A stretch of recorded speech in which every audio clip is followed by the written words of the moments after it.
Assalamualaikum warahmatullahi wabarakatuh. Bismillah, alhamdulillah, la haula wa la quwata illa billah.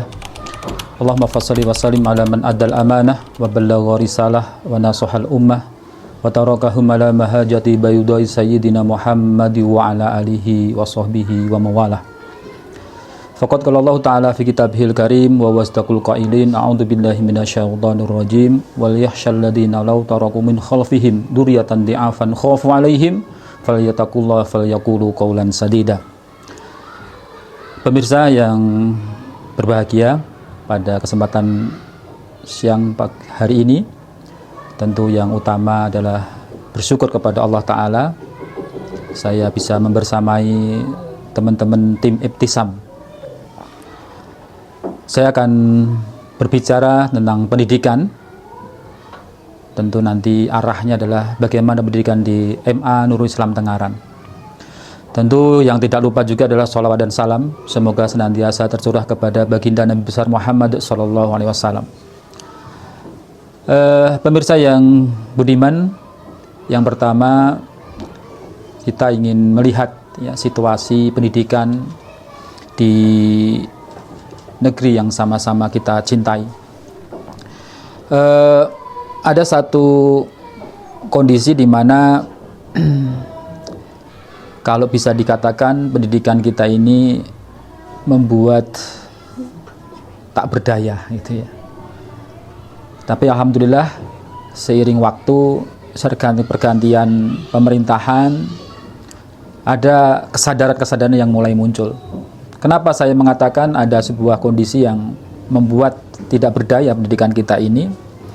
Misalnya ada data ya, bahwa sekolah 90% ya, kelas 12 baik MA, SMA, SMK ya, yang sederajat itu 90% anak-anak kelas 12 itu masih bingung ya, menentukan jurusan, mau kuliah di mana, kampus mana gitu ya.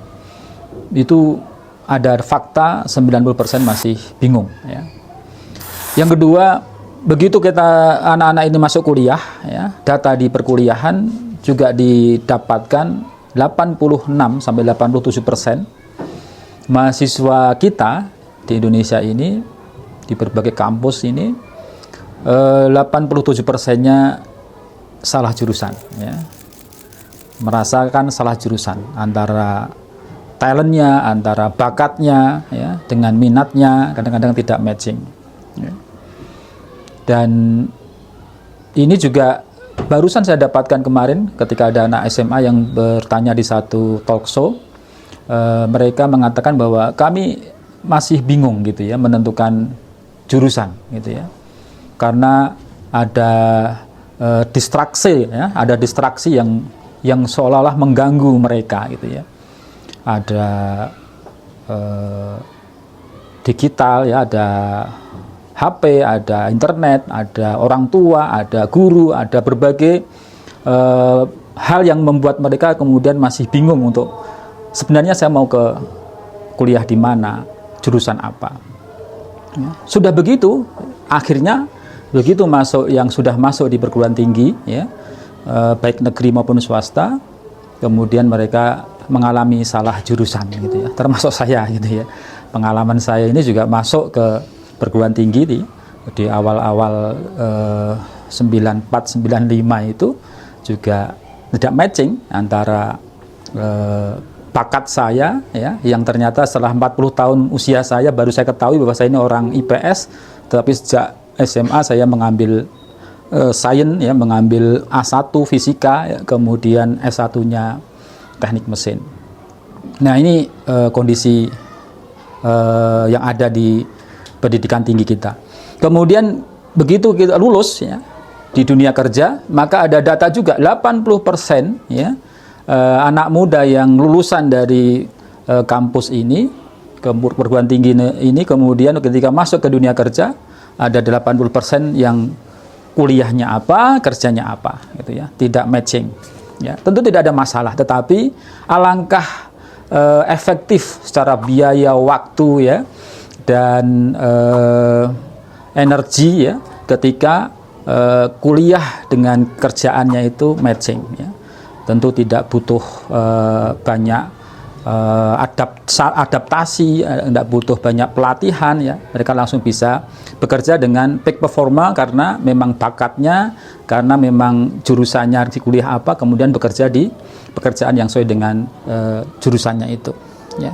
Ini 80% tidak matching ya, kuliahnya apa, kerjanya apa ya.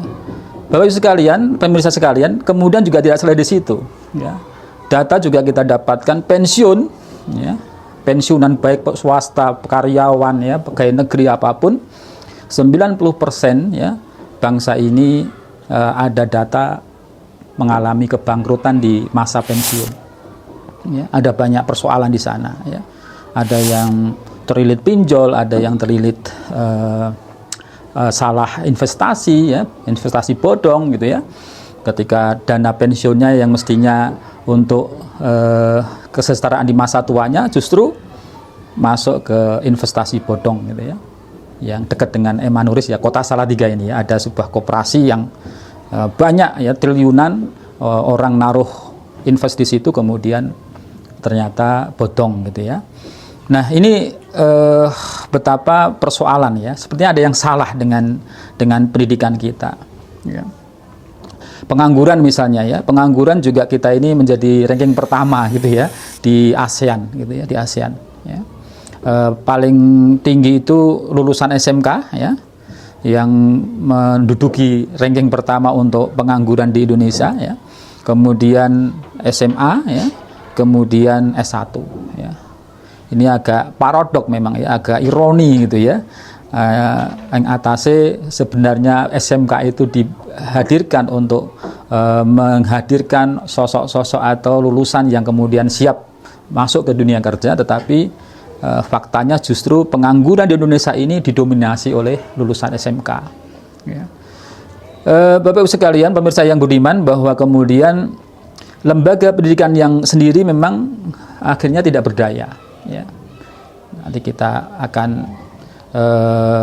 bereksplorasi gitu ya, mengapa kita mengatakan pendidikan kita tidak berdaya ya. Karena faktor guru ya, 93,5% guru kita ya di Indonesia ini kesejahteraannya rendah ya, rendah sekali sampai pensiun ya.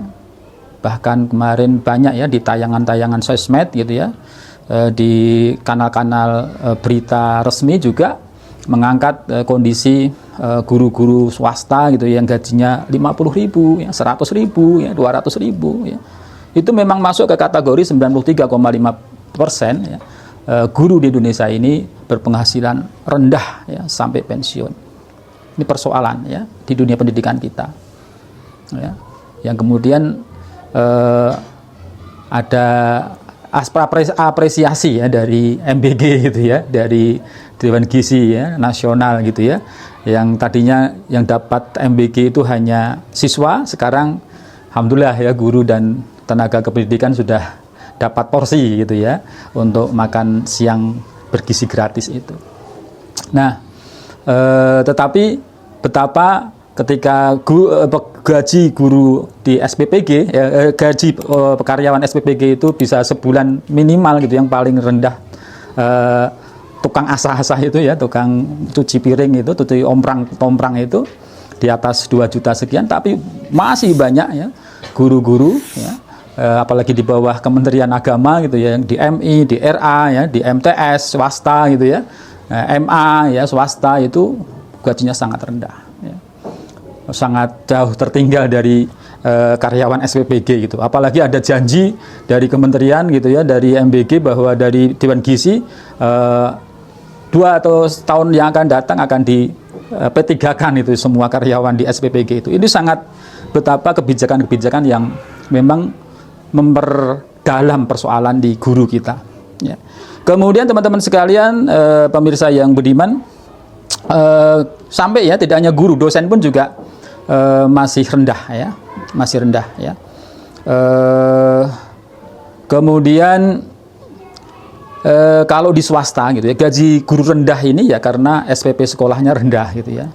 Kalau SPP sekolah itu mahal, orang komplain ya, sekolah kok mahal gitu ya. Ya, jadi Ini karena apa? Komplainnya masyarakat kemudian tidak bisa memilih sekolah yang berbayar ya, yang harapannya kualitasnya lebih baik.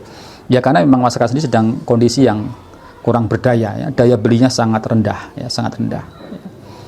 Nah, teman-teman sekalian, pemirsa yang budiman, pendidikan yang tidak berdaya ini, ya, pendidikan yang tidak membuat berdaya ini, ya, itu melahirkan satu ya, masyarakat yang tentunya tidak berdaya, gitu ya. Kemudian sepertinya kita patut curiga, gitu ya, bahwa bangsa ini, rakyat ini memang kadang-kadang dibuat, ya, jangan sampai pinter, gitu ya, jangan sampai makmur, gitu ya, sehingga 5 tahunan ya suksesi atau agenda-agenda politik itu menjadi mereka bisa dibeli ya, mereka bisa dipengaruhi dengan apa ya, dengan uang gitu ya, yang akhirnya sangat transaksional ya. Ya. Ini jadi masyarakatnya tidak berdaya karena pendidikan yang tadi kita bicarakan memang membuat tidak berdaya. Yang kedua, sekolah yang tidak berdaya ya. Masyarakatnya tidak berdaya ya, tidak bisa memberikan investasi kepada anak-anaknya di sekolah-sekolah yang berdaya, yang berinvestasi cukup mahal ya, sehingga sekolahnya tidak berdaya ya, minim gajinya SDM guru minim ya, kemudian dengan demikian ya kualitas gurunya juga jadi tidak maksimal ya, dan kemudian juga proses dan hasil pembelajarannya juga tidak bisa maksimal. Yang ketiga, pesantren yang tidak berdaya juga ya. Yang keempat, yayasan yang tidak berdaya gitu ya. 5, guru yang tidak berdaya. 6, siswa yang tidak berdaya. Dan yang 7, alumni-alumni yang juga tidak berdaya. Nah, ini dampak sehingga ketika kita bicara tentang sebuah kemajuan negara, dimanapun pasti mereka berangkat dari memajukan pendidikan. Ya. Sejarah yang sangat mencatat ya, dengan sangat jelas ketika Hiroshima, Nagasaki dibombardir dan luluh lantak Jepang ya, maka Kaisar Hirohito waktu itu yang dia tanyakan bukan berapa prajurit yang meninggal, serdadu yang meninggal ya, kerusakan seperti apa, tapi yang ditanyakan masih berapa guru yang hidup ya. Karena dengan guru yang hidup ini kemudian kita akan membangun kembali Jepang begitu waktu itu. Nah ini teman-teman sekalian, pemirsa yang budiman, persoalan pendidikan kita yang membuat tidak berdaya ya. Nah masuk teman-teman sekalian setelah kondisi seperti itu ya, ketidakberdayaan saya akan lengkapi dengan satu fakta ya. Saya sempat mengulik ya webnya LPS ya, Lembaga Penjamin Simpanan Indonesia ya, yang sebelumnya ketua LPS-nya adalah Pak Menteri Pak Purbaya. Ada fakta yang memang sangat, ya bukan miris lagi ya, tapi memang betapa lemahnya bangsa ini, rakyat ini ya. Di LPS itu ada total rekening, teman-teman sekalian, itu 568 juta rekening. Dari jumlah penduduk yang 280-an juta ya. Tetapi 98,8% itu di bawah 100 juta ya. Jadi 99%-nya itu isinya tidak sampai 100 juta. Bahkan banyak yang ya penting rekeningnya nggak mati gitu ya, 50.000 atau mungkin malah tidak aktif atau mungkin malah kosong begitu. Nah, hanya 1,2% teman-teman sekalian yang isinya di atas 100 juta rekening itu. Hanya 1,2% ya. Kalau di yang 1,2 ini kita detailkan lagi, maka hanya 0,03% yang rekeningnya itu rata-rata berisi 5 miliar ke atas ya. Hanya 0,03. Di tahun 2012 saya lihat datanya, tahun 2012 itu yang 0,03% rekening ini yang isinya di atas 5 miliar itu rata-rata isinya 17 miliar 2012. Semakin ke sini 2013, 14, 15 sampai terakhir 2025 yang 0,03 yang tadinya 17 miliar sekarang rata-rata 30 miliar.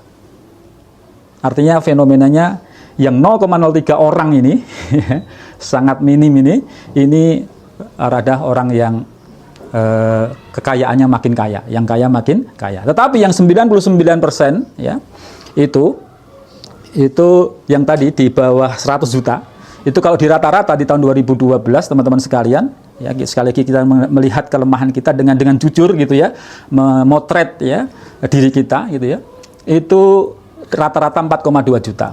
Kemudian semakin turun di 2025 ini tinggal 1,7 juta. Ya.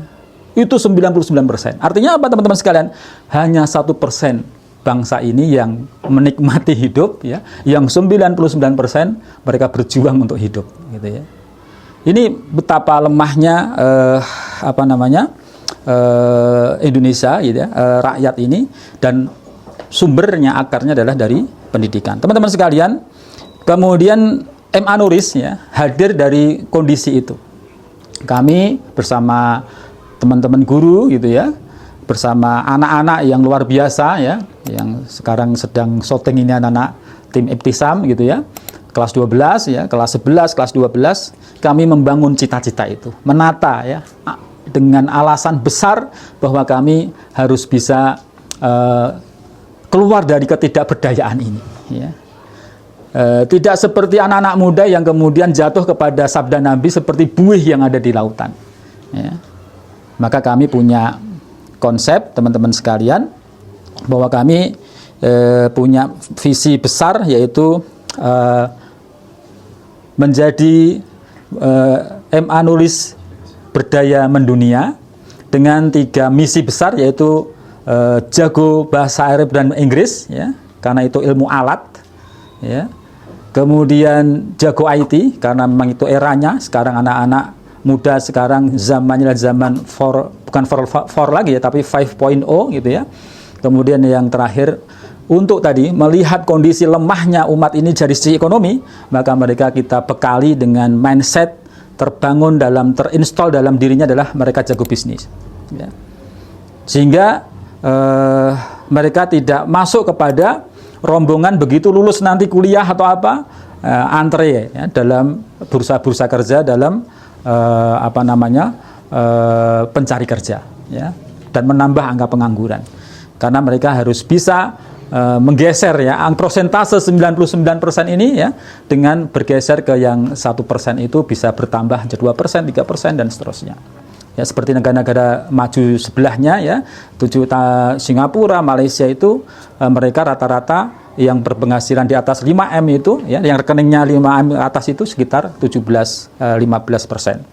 Teman-teman sekalian, terakhir ya, dari situ di Kemenak ya, karena kami di bawah Kemenak MA itu di Kemendikbud ya, itu ada satu gerakan yang sebenarnya saya mensyukuri ya, ada sebuah kesadaran ya kolektif ya dari pengambil kebijakan, di mana di Kemenak ada namanya KBC ya, kurikulum berbasis cinta. Kemudian di Kemendikbud ya, Kemendikdasmen itu kemudian memunculkan 8 profil lulusan ya.